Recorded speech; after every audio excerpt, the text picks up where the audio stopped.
के पास फिर एक अच्छा पैकेज और जॉब अवेलेबल है। सब कुछ कंपनी की तरफ से स्पॉन्सर्ड था, which is best. And even if they want to return back to India now, okay, why I am saying कि पढ़ने लिखने वाले जो बच्चे हैं वो स्टडी पूरी करके ही कनाडा में आए, and why I am saying कि जो नहीं पढ़ने वाले वो आ जाएं। There is a major difference. मैं बहुत लोगों से मिलता हूँ बाहर, जिनमें मेरे को ऐसे बच्चे मिलते हैं कि भैया मैं +1 +2 में IIT एम्स की तैयारी कर रहा था। एक प्रॉब्लम में आ जाता है कि अगर आप कनाडा में आते हो तो आपको वो बिजनेस भी बंद करना पड़ता है। It will be a big thing to make decision on in future. Hello, welcome back to the channel. उम्मीद है आप लोग सब खैरियत से होंगे। चैनल पे नए हो तो मेरा नाम है गितांश, चैनल का नाम है इत्तेफाकनामा, और हम बात कर रहे हैं कि 2024 में स्टिल कनाडा आया जाए या नहीं। उससे पहले आपका बहुत शुक्रिया अदा करता हूं कि आपने मेरी रिवर्स माइग्रेशन वाली वीडियो को खूब प्यार दिया। आप में से बहुत लोगों ने कमेंट भी किया, आपके कमेंट्स पढ़ के मेरे को बहुत अच्छा लगा। And I am delightful to tell you guys that more than 95% of people connected well with the video and had a positive review about the discussion we had. So हमारी लास्ट वीडियो में हमने बात करी थी about fresh high school graduates, जो बच्चे अभी +2 करके पास हुए हैं, उनमें से किन बच्चों के लिए कनाडा आना बेहतर रहेगा और किन बच्चों को अवॉइड करना चाहिए। एंड इनमें से जो बच्चे कनाडा आना चाहते हैं उनके लिए कौन से बेस्ट पॉसिबल वेज हैं टू माइग्रेट टू कनाडा। आप में से जिन लोगों ने अभी तक पार्ट 1 नहीं देखा है, पहले जाके पार्ट 1 देख लीजिए to understand this part better. Link आपको डिस्क्रिप्शन में मिल जाएगा। सो अब हम बात करेंगे हमारी अगली कैटेगरी, जो कि है वो लोग जो ग्रेजुएट हो चुके हैं और ऑलरेडी किसी ना किसी जॉब फील्ड में अपना करियर बना रहे हैं। You guys also face same dilemma every day कि shall I stay in India or rather I shall move to different country, move abroad for better future। But आपके फील्ड और age group के हर इंसान के मन में ये डर होता है कि मान लीजिए अगर मैं इंडिया में अपना बैकग्राउंड छोड़ के जाता हूँ और आगे जाके मेरी सेटिंग नहीं होती है तो मेरा क्या बनेगा। For you guys, as per my 6 years of experience in Canada, मैंने कुछ कैटेगरीज बनाई हैं जिससे आपको बेटर अंडरस्टैंडिंग होगी कि आपको कनाडा आना चाहिए या नहीं। रिगार्डलेस द फैक्ट आप किसी भी फील्ड में काम कर रहे हैं, मान लीजिए आप इंजीनियर हैं, डॉक्टर हैं, या कोई भी ऐसी फील्ड जिसमें आपको जॉब है, एक सैलरी मिलती है। 2 years from now, listen carefully, 2 years from now अगर आपको लगता है, गॉड नोज आप किस सैलरी बेस पे हैं, आप आज 60K 70K 80K बना रहे हैं, अगर आपको लगता है कि within 2 years from now you will achieve a level of 200,000 rupees, 2 lakh रुपए महीना आप टच कर लेंगे, you are 100% better off living in India. So why I am saying this? Canada में 2 लाख कमाना is not an easy job. Someone can achieve it, but it will take its course of time.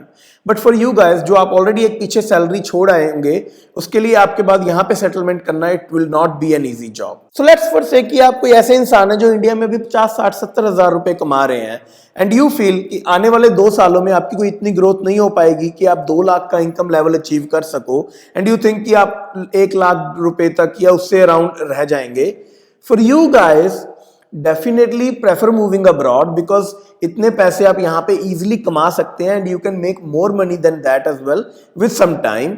My suggestion for you guys here will be कि अपना जो work experience है वो India से लेके आए, एंड साथ में इफ यू कैन कोई ट्रेड भी सीख लें जस्ट फॉर बैकअप। अगर आप पूरी तैयारी से कनाडा आते हैं, मार्क माय वर्ड, आपको कुछ ज्यादा प्रॉब्लम्स फेस नहीं करनी पड़ेंगी। स्टार्टिंग में यहाँ पे अपनी फील्ड में जॉब ढूंढना थोड़ा मुश्किल हो जाता है, but your trade will never leave you and you always have it as a backup job ढूंढने के लिए। ट्रेड्स की यहाँ पे डिमांड 24/7 12 महीने 30 दिन रहती है, so you don't have to worry, jobs are available in trades. And I am not saying कि आपको ये जॉब्स करते ही रहने पड़ेंगे, आप अपना वर्क एक्सपीरियंस यूज करके इंटरव्यू देते रहें, एंड जब भी आपको अपनी फील्ड की जॉब मिल जाती है you can always leave the trade on side. Moving on, अगर आप कोई ऐसे इंसान हैं जो ऑलमोस्ट इसी कैटेगरी में फॉल करते हैं, एज ग्रुप आपका है 25 to 30 ईयर्स, एंड आप मैरिड हैं, आपके साथ एक स्पाउस भी है, आपके लिए भी कंडीशंस ऐसे ही रहेंगी। अगर मान लीजिए आप 2 years from now, regardless the fact कौन सी जॉब, 2 years फ्रॉम नाउ आप 2 लाख रुपए अर्न कर सकते हैं as family income. Better off India में हो, इंडिया में ही रहिए, आपके लिए बहुत अच्छा फ्यूचर है। यहाँ पे आएंगे स्ट्रगल बहुत रहेगा, आप फैमिली के साथ आएंगे तो आपको कुछ प्रॉब्लम्स फेस करनी पड़ सकती हैं। बट अगर आप कोई ऐसे कपल हो जो अभी भी इंडिया में 50, 60, 70K के अराउंड रूल कर रहे हो और आपको लगता है कि कमिंग 2 years में आप कोई ऐसा लंबा चौड़ा ग्रोथ नहीं कर पाओगे, for you guys always Canada will be better option. Prefer moving here, मिलके आप बहुत कुछ यहाँ पे कर सकते हो। Please make sure, keep this in mind कि आते ही जॉब्स यहाँ पे नहीं मिल जाती हैं अपनी फील्ड की। मेक श्योर आप अपना माइंड बना के आए, यहाँ पे आते ही शायद आपको और जॉब्स भी करनी पड़ सकती हैं। But in longer run definitely जब आपको आपकी मनचाही जॉब्स मिल जाएंगी, आप यहाँ पे बहुत अच्छा कर पाएंगे। अब बात करते हैं what will be the best ways for you guys to move abroad. Take some notes here. पहला स्टेप, दोनों हस्बैंड एंड वाइफ अपनी education level, English proficiency, work experience को अच्छे से एनालाइज करेंगे एंड जिस भी पार्टनर का ये तीनों चीजें अच्छी रहेंगी उस पार्टनर के बेसिस पे एक फाइल तैयार होगी। तो मान लीजिए किसी भी पार्टनर की ये तीनों कैटेगरीज काफी अच्छी हैं, एटलीस्ट उनके पास मास्टर डिग्री है, इंग्लिश प्रोफिशिएंसी काफी अच्छी है और उनके पास एटलीस्ट 3 साल का वर्क एक्सपीरियंस है।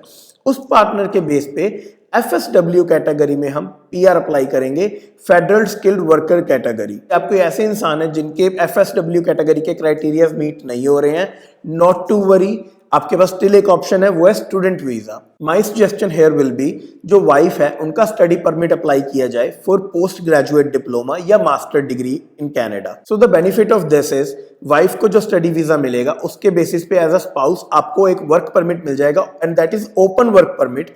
दैट मीन्स कि आप अगर वाइफ 20 आवर्स के लिए बाउंडेड है टू वर्क, आप उसमें फुल टाइम काम कर सकते हैं and you can earn good money. In this way you can support your wife when she is studying and your family as well. जब उनका वर्क परमिट आएगा एंड कल को PR आएगी, you will automatically get your PR as well. यहाँ पे मैं add करना चाहूंगा, अगर आपके बच्चे भी हैं तो वाइफ के वीजा के बेस पे ही बच्चों को स्टूडेंट परमिट मिल जाएगा जिसमें वो यहाँ आके स्कूल में पढ़ सकते हैं and most of the schools provide free education in Canada for kids. जो आपके बच्चे यहाँ की एजुकेशन भी ले सकते हैं, पैसा भी कोई नहीं लगेगा।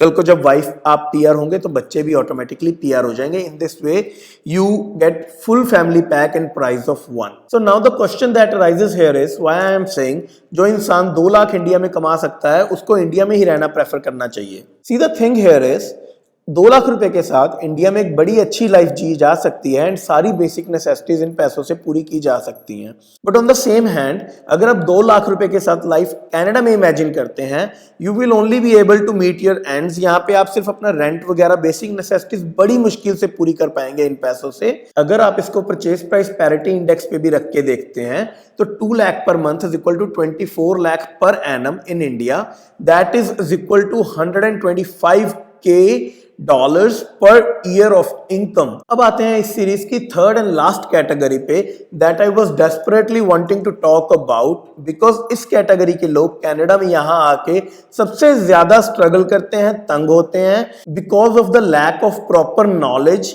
And guidance before moving to Canada. That is वो लोग जो 30+ हैं। For you guys, please please please, अगर आप कनाडा आना चाहते हैं तो आप अपनी इवैल्यूएशंस, अपने फ्यूचर पर्सपेक्टिव्स बहुत क्लियर रखें, अच्छे से गाइडेंस लें, do your homework about coming to Canada, because आपके लिए कनाडा आना it's not at all rosy. So there are certain reasons मैं ये बातें कह रहा हूं, बिकॉज आप लोग जब कनाडा आते हो, आप इंडिया में एक प्रॉपर सेटल्ड लाइफ छोड़ के आते हो, चाहे वो आपका बिजनेस है, चाहे वो आपका जॉब है, एंड एक फैमिली जो आप पीछे छोड़ के आते हो।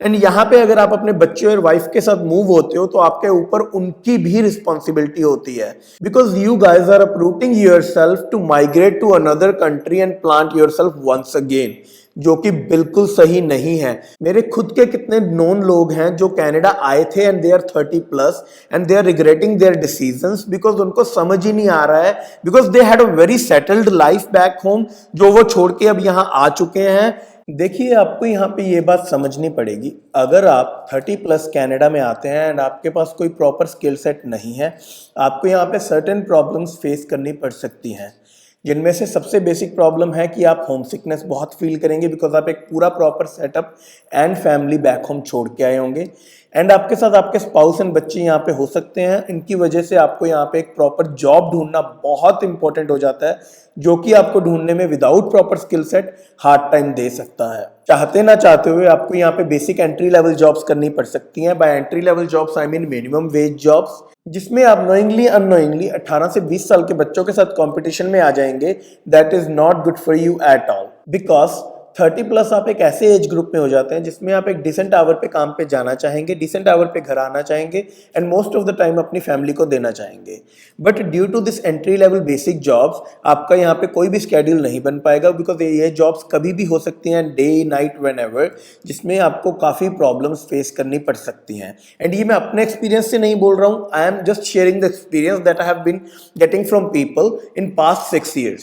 आई पर्सनली थिंक कि मैं 30 प्लस वाली कैटेगरी को जितना भी क्लैरिटी फैक्ट्स के साथ एक्सप्लेन कर लूं, I will still fail somewhere to make you understand the pros and cons of this category. यहाँ पे एक लाइव एग्जांपल लेते हैं, ऐसा इंसान जो 30 प्लस है, कनाडा में आया है, एंड आई फील कि जिसकी बातें सुन के आप बहुत कनेक्ट कर पाएंगे and that will help you to understand this scenario better. तो प्लीज आप बता सकते हो आप कहाँ से हो और कब आए थे Canada? Yes of course, actually मैं इंडिया के पंजाब प्रांत से हूँ और मैं मई 2019 में आया था कनाडा में विद माय फैमिली। अच्छा, तो आप यहाँ पे फैमिली में कौन कौन है? फैमिली में मैं जब इंडिया से आया था, मेरे 2 बेटे थे और मेरी वाइफ और मैं, हम 4 लोग आए थे। तो पाजी इन शॉर्ट आप अगर बता सकते हैं हमें कि आपका स्टार्टिंग में एक्सपीरियंस यहाँ पे कैसा रहा था, इंडिया में आपका क्या काम था और यहाँ पे फिर आप कैसे, मतलब यहाँ पे आपका सर्वाइवल कैसा रहा स्टार्टिंग डेज में? बहुत बुरा।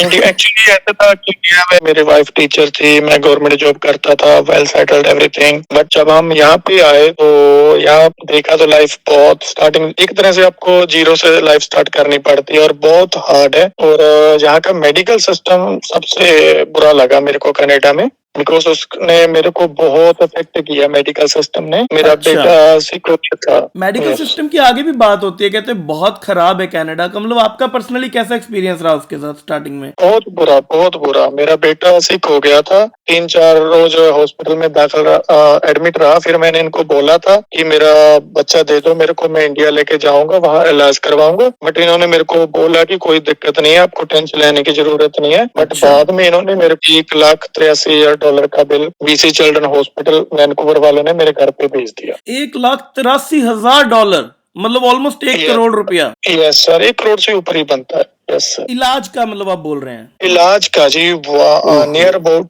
1 महीना और 1.25 महीना का बिल है ये। तो आपके पास कोई इंश्योरेंस नहीं थी उस टाइम पे? मेरे पास 1 लाख की इंश्योरेंस थी, वो इंश्योरेंस कंपनी ने ऑलरेडी उनको पेड कर दिया। बट $83,000 था। उसके लिए वो बोलने लगे कि आप हमको थोड़े से दो, बाकी हम इंस्टॉलमेंट कर देंगे। जब मैं पैसे लेके गया तब उन्होंने मेरे को मना कर दिया। फिर मेरे को बाय कोर्ट उनसे सेटअप करना पड़ा सारा कुछ। बट उसने मेरी लाइफ टोटली डिस्ट्रॉयड कर दी उस बिल ने। तो इन शॉर्ट आप अगर बता सकेंगे कि अगर जो मतलब जो छोटे बच्चे आते हैं 18 से 20 साल के, तो वो यहाँ पे बेटर कर पाते हैं, या जो बाद में आपकी जैसी उम्र में ओल्ड एज में आते हैं तो उनका मतलब क्या डिफरेंस रहता है? डिफरेंस इतना ज्यादा नहीं है, बट ये है कि जो नए बच्चे आते हैं ना, तो उनके लिए एक तरह नई सेटिंग होती है। वो एक अपनी लाइफ को स्टार्ट करते हैं, उनका थोड़ा सा ये पार्ट इजी रहता है। और जैसे हम जैसे लोग हैं, पूरा सिस्टम इंडिया में सेट होता है, वहां से खत्म करके यहाँ आना, फिर उसी हिसाब से अपने आप को मैनेज करना और बिजनेस देखना, जॉब्स देखना। अगर आपके पास स्किल है तो बहुत अच्छा है, आपको जॉब इजी मिल जाती है। अगर नहीं, कोई ऐसा स्किल नहीं है, तो आपके लिए बहुत हार्ड है यहाँ पे लाइफ। 30+ पर्सन हो गया, स्टूडेंट लाइफ से बाहर वाले लोग होते हैं, बहुत हार्ड। मेरे नॉलेज में बहुत लोग हैं जिनको अभी तक काम ही नहीं मिला और उनको 6-6 महीने यहाँ बैठे हो गए। अच्छा, तो मैंने इसमें ना एक और बात ऐड करी थी। मैं क्या, क्योंकि आपके पास स्किल नहीं होता, आपको एक नॉर्मल जॉब करनी पड़ जाती है जिसमें आपका डायरेक्ट कंपटीशन जो ये 18-20 साल के बच्चे फ्रेश ग्रेजुएट्स होते हैं उनके साथ कंपटीशन हो जाता है, जो कि सही नहीं है। तो आप जो काम कर रहे हैं, आपको भी ऐसा कुछ फेस करना पड़ रहा है? बिल्कुल फेस करना पड़ता है, क्योंकि अपने पास जहाँ मैं जॉब कर रहा हूँ वहाँ की एक बात है कि मैं ऐसे टीम लीडर जॉब कर रहा हूँ वहाँ पे। अच्छा। ठीक है, मेरा